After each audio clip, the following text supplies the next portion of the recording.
Welcome to Makers of Tomorrow, the podcast where each episode we talk with founders, industry leaders, and innovators to explore the latest trends shaping brands and the consumer experience. We are your hosts, Karine Mallet and Corey Gottlieb, founders of Replica, the social selling platform revolutionizing how brands connect, inspire, and sell in today's digital world. So whether you're a brand leader, entrepreneur, or just fascinated by the evolution of digital commerce, you're in the right place. Let's dive in. Welcome to the Makers of Tomorrow. Today we're thrilled to be joined by Joan Hornig. Joan is the founder of a one-of-a-kind jewelry line where 100% of the profits go to charity of the customer's choice, a model that flips traditional retail on its head. With a background that includes working alongside Henry Kissinger, fundraising at Harvard and Columbia, and designing pieces worn by global changemakers, Joan has built a brand where every purchase becomes a personal act of giving. Her company, Pavé the Way, isn't just about fine jewelry, it's about using style as a platform for empowerment, dialogue, and impact. From microphone necklaces that amplify women's voices to folding chairs that honor civil rights pioneers, every piece tells a story. So let's dive in. Welcome, Joan. Thank you. I'm so honored to be here with you guys. Well, we are honored to have you. Karine, why don't you start off? Welcome, Joan. So your career journey is incredibly rich, from working with Henry Kissinger to fundraising at Harvard. Can you walk us through some career highlight before launching your jewelry line? Of course I can. And I think it's like a lot of people in your audience that sometimes things that are good just happen. And if you're open to possibilities, you can grow. So I started out typing for Henry Kissinger when I was at Harvard, and I was a resident freshman advisor. And from there, I went to work for the president of Radcliffe, Joan Hornig, and looked at developing the archives of women who had done a great deal of things in their history, because Harvard and Radcliffe had merged. Then I went to the Harvard campaign, which at that time was the biggest campaign in special and major gifts. And at that time, there were very few young people. I was among the very first, and certainly very few women because it had been an all-men's school. And I did that for a number of years. Then we moved to New York because I wanted to move to New York. So I went to business school so I could do that.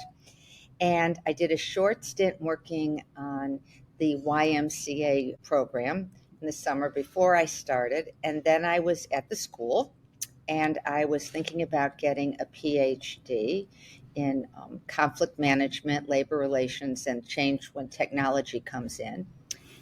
And at that point, the dean asked me if I would be their director of corporate relations and external development, which was a brand new position they created. So the good news was I only had loans for 1 year of business school. They paid for the second, and I stayed there for a couple years, and then I was recruited to Wall Street. And I worked at PaineWebber. You might remember PaineWebber now. You might know it as UBS. I started there in a variety of different roles, working for the president, understanding the cost system behind everything, then went to Mitchell Hutchins, which is the asset management division, as the chief operating officer, then worked to really build up the cash management program. And as the cash management program was very big, I got familiar with biotech and healthcare because that was the time when we were taking all of those companies public, rolling them into things. And from there, I then went to hedge fund business, which was very early on in special situations and distressed. And after that, I formed my own company where I consulted to the asset managers. And from there, I started working in private equity with the idea of trying to bring the cost of healthcare down. During that period, I started my jewelry company, which I never expected to grow to the size it is. What was the inspiration for the jewelry company? It seems like you had an amazing corporate career where you got a chance to meet incredible people, build new things that hadn't been done before, certainly break new ground, especially for a woman at that time. So what made you decide in the midst of all of this to start a jewelry line? Several things. First of all, I got married between my sophomore and junior year, my husband's junior and senior year. And when I walked down the aisle, I made two promises. One, to marry my husband. And the second was, because I was going to have a good education, was to give back 100% by the time I was 50. So I knew in my very late 40s that you don't just start doing something the day you turn 50. You have to prepare. And so I started thinking about what I would do. And it really was the power of other women and the power of jewelry. I sat at many benefits, and women would talk to me and they'd say, where did you get that necklace? Where did you get those earrings? Where did you get that great bag? Where did you get those, fabulous black pants? Whatever. The conversation wasn't always about the nonprofit benefit. Mm-hmm. And I felt that that meant there was an opportunity. And the opportunity was to create conversations of consequence so that if someone said, I like your jewelry, you could say, thank you. Do you know it supported X, Y, and Z? So the idea was to use jewelry for several reasons. One, it was portable. Two, it doesn't take a lot of real estate. Three, you can melt it and reuse the stones as well as the gold and the silver. And four, it was something that I could wear out and test. So I loved it. And I just decided that that's what I would do. Amazing. So your jewelry was sold in New York City, most iconic Bergdorf Goodman for 15 years. What did that experience teach you about the intersection of luxury and purpose? I was very, very, very privileged to be at Bergdorf Goodman. And it taught me a lot of things. First of all, it taught me to be a jewelry designer because they were very, very specific that if you throw every piece of jewelry in the store into the middle of the floor, if you can't separate out the designers, you're not a designer. And whereas many things are very much derivative, you still have to have a voice and a view and an execution. So they told me that. They taught me quality control. But the intersection of, to go back to your question, the intersection of luxury in this sphere was I learned so much about the passions of women. And luxury and purpose often go together because people have the ability to use their voice, to use their money, to use their networks. And I think it really was so powerful to meet so many passionate people and learn about so many different nonprofits. Because, as you said, Corey, I always donate on every purchase sold to the charity that that purchaser chooses in that person's honor, or if they're gifting it to someone in the giftee's honor. And that created such amazing conversations, such amazing learning for me. And it showed that you can have your personal style with luxury, but you also have your personal passions. And what a wonderful thing to combine them. Yeah, no, great, no kidding. So you were in Bergdorf, and where are your products sold now? Well, our products are sold a lot on our website. They're sold in museum stores. Just joined Anthropology online, so we're very excited about that. Stores around the country, but always stores that care about knowing about their customers' interests. This is very much about understanding the passions of the people who make purchases. It's about conscious consumerism on every level. And so you can find it a lot of places. There are capsule collections in many stores in all parts of the country, actually. Interesting. So you mentioned that your pieces are about starting conversations also, the microphone necklace, the folding chair. Can you share how these designs came to life and maybe a story or two about each of them? Okay, would love to. The story of the microphone came to me really during the Me Too movement. And during the Me Too movement, I thought a lot about women. I always think a lot about women because, of course, when I grew up right when the women's movement was really taking hold. And the microphone, when I was watching the Oscars, and people were talking about how they were getting awards and they were talking about this. Then I thought about women and their education. Women in our country have more college degrees than men. Women in our country make less money than men. I have learned over time that women care more about ensuring the safety, the prosperity of their family and their children, and they're not going to risk saying, I don't like the way you talk to me, I don't like the way you looked at me, if it means their child isn't going to have food or a home. And I felt very strongly that if I could create a line built around $365 as a retail price, it would be very powerful, that we could use our voices every day to stand up for the people who can't stand up for themselves. It didn't matter if it supported a nonprofit that had to do with women's rights or empowerment. It mattered that we had something that would be an example. And so that's really how Pavé the Way really grew. I went to Haiti with a Christian missionary group, and I was so heartbroken I created the wrench because I found it heart-wrenching. The chair is really a story about Shirley Chisholm, who I was distressed enough people didn't know about Shirley. And Shirley was one of the architects of the female movement. She helped teach Gloria Steinem, but she also said, when there isn't a seat for you at the table, bring a folding chair. And we use that, but we don't credit her with that. And I think it is respectful to think about someone. She was brave. She was the first African American congressperson in this country. She was the first woman to run for president under the Democratic Party. But she was also brave in saying that women had rights. And she did this as a lady, and she was always dressed up. And what is jewelry? Jewelry, you can wear jewelry with a bathing suit, but you also wear jewelry when you get dressed up. So I thought the folding chair was a very good homage to her. All three of those have great backstories and really make sense once you tell that story. That's incredible.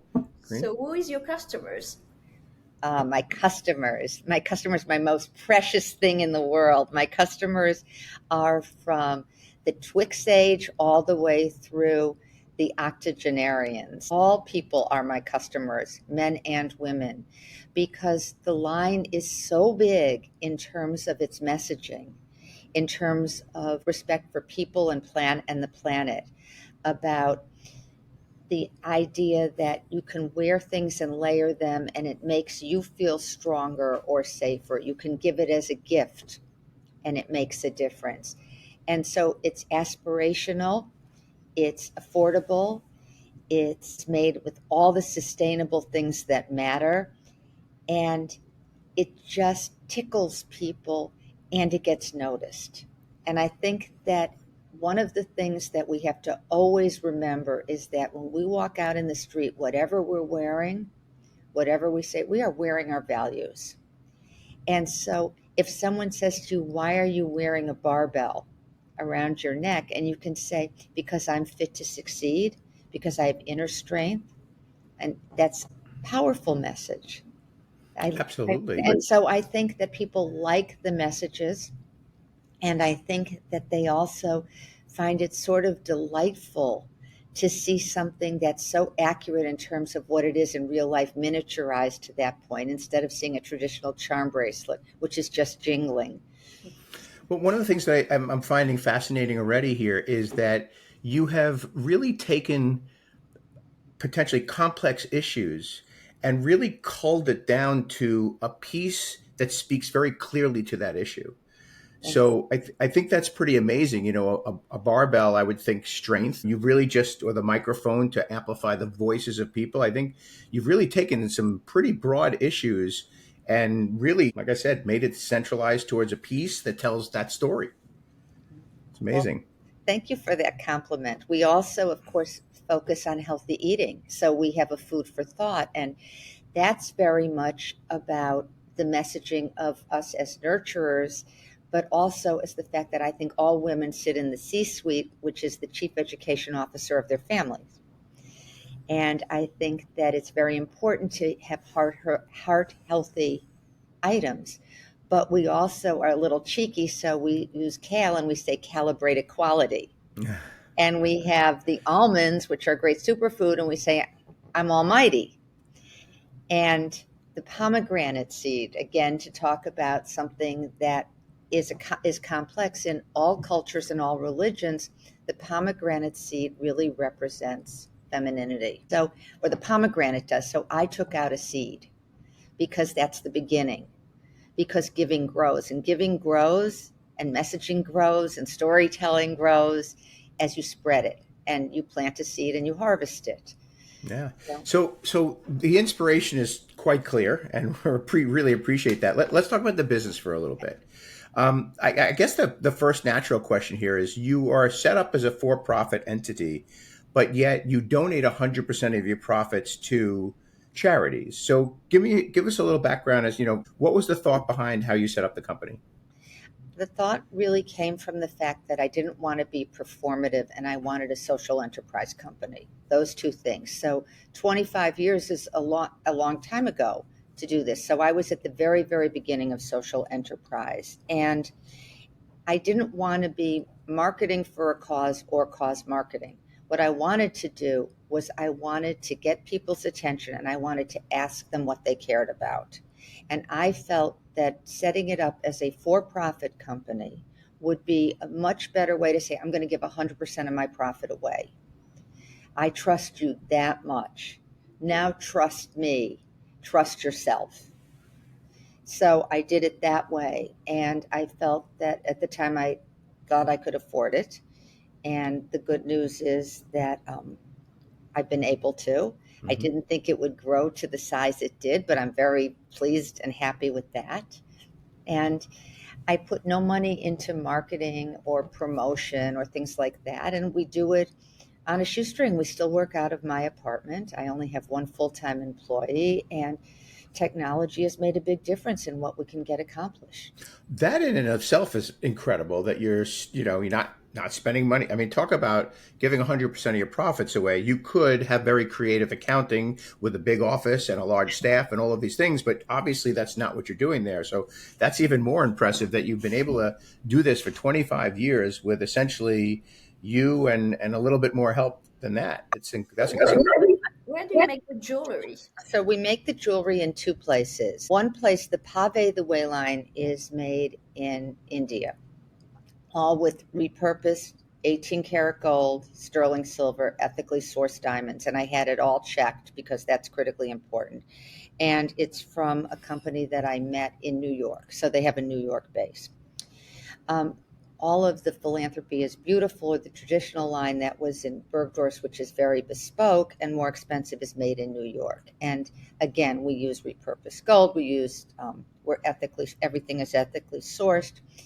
From the very beginning, I wanted to use clean gold and make sure that it was safe. And it costs a little bit more, but it does a lot more to make it a better product. And that is done by all different people, but I design every single piece. So, wow. And I have a lot of SKUs. So you mentioned you don't have a marketing person. So how do you tell your customers the message? How do they find you? Well, they find me with the help of people like you and the kind of company that you have. When you think about Replica, you think that is the future. It's not only current, but it's also the future. And people found it and followed me from Bergdorf because I had a lot of press when I was there.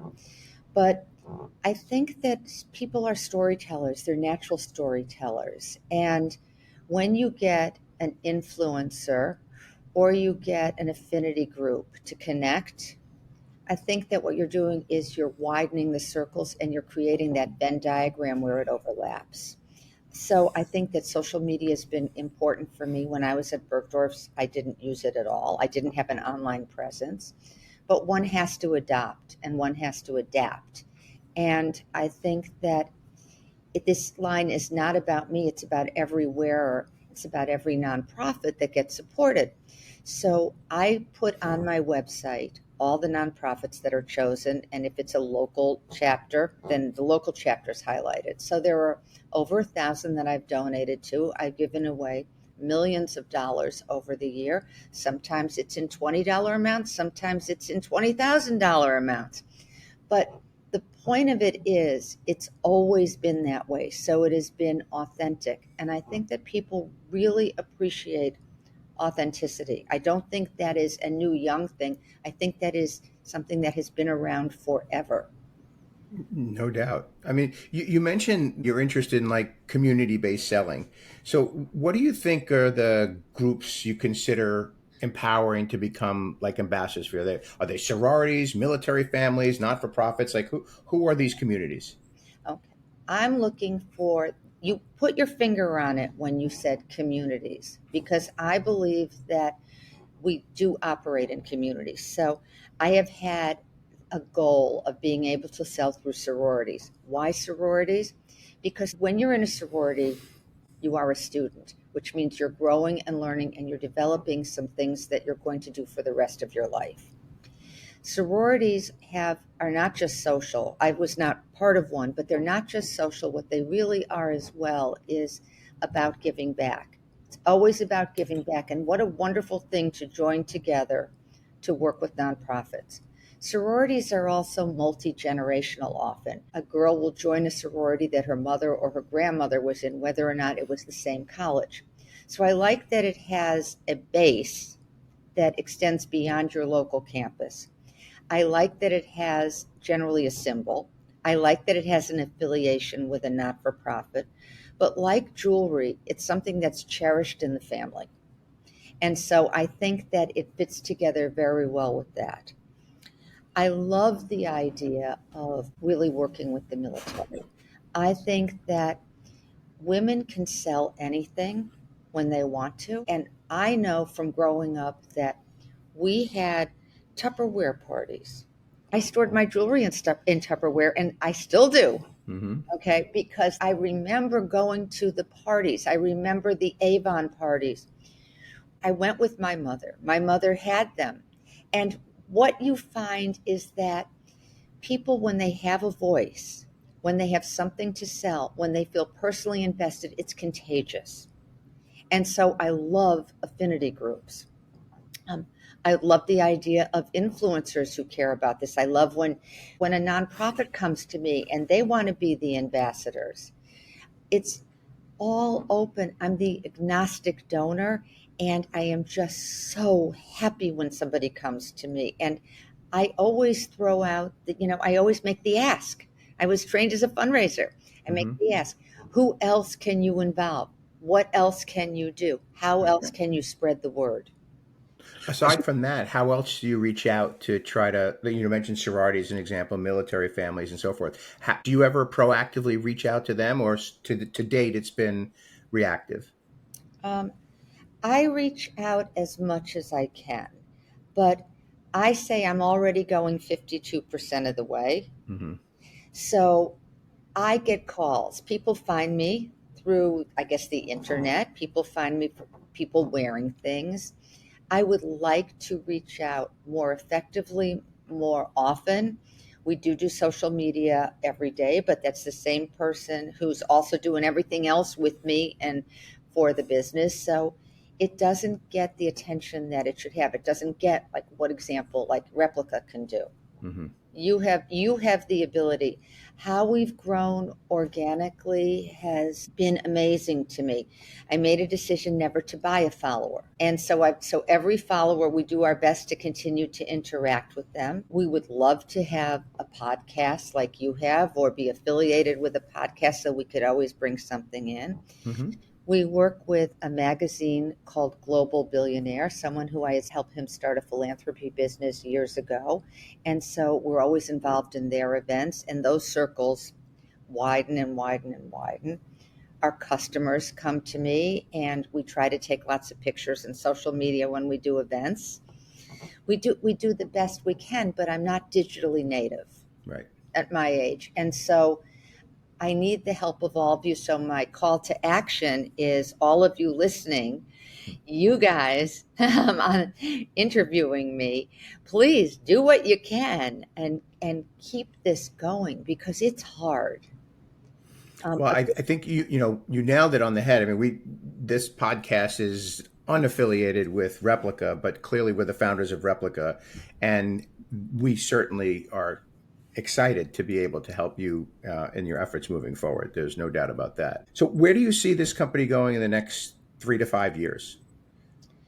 I see the company continuing to grow through social media and direct sales. I see it ending up in more stores. There's interest in having it outside of this country. So I'm excited about that.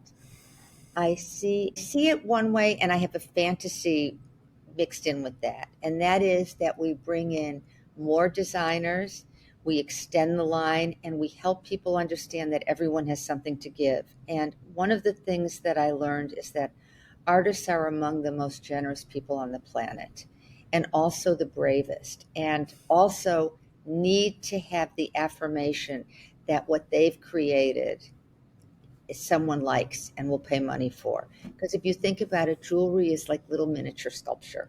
Sure. One way. And I think that if I can help young designers, if I can create a platform where they can showcase, they don't have to give 100%.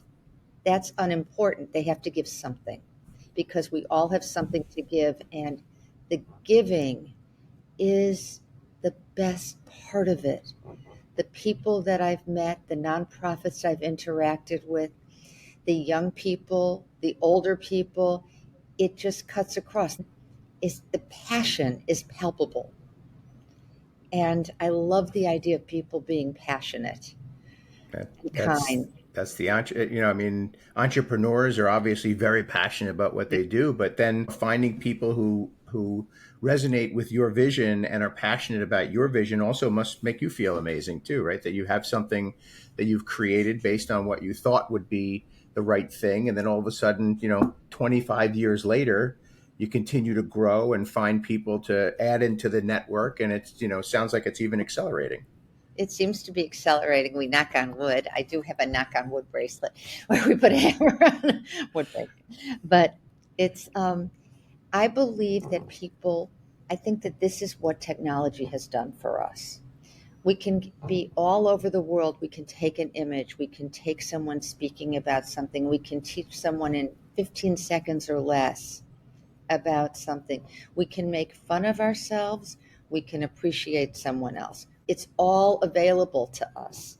And I really believe that every one of us is a storyteller, and I'm interested in your story. I know mine. Yeah.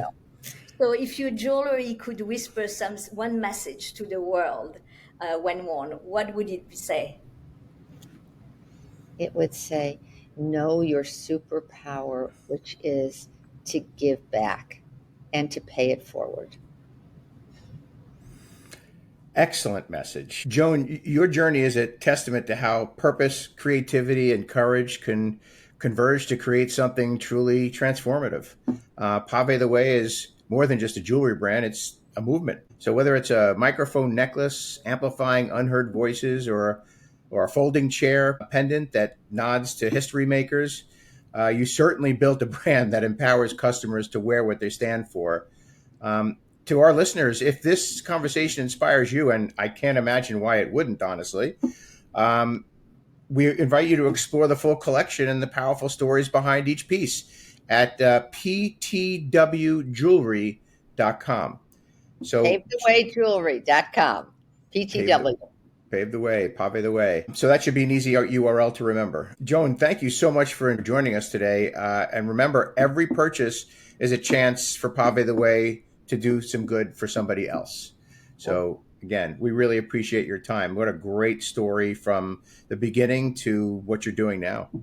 Well, thank you. Thank you for the privilege and honor of doing this. You have paid it forward already by we plan to do more, by the way, by extending the message. So thank you. Joan. Yeah. Thank you so much. Thank you.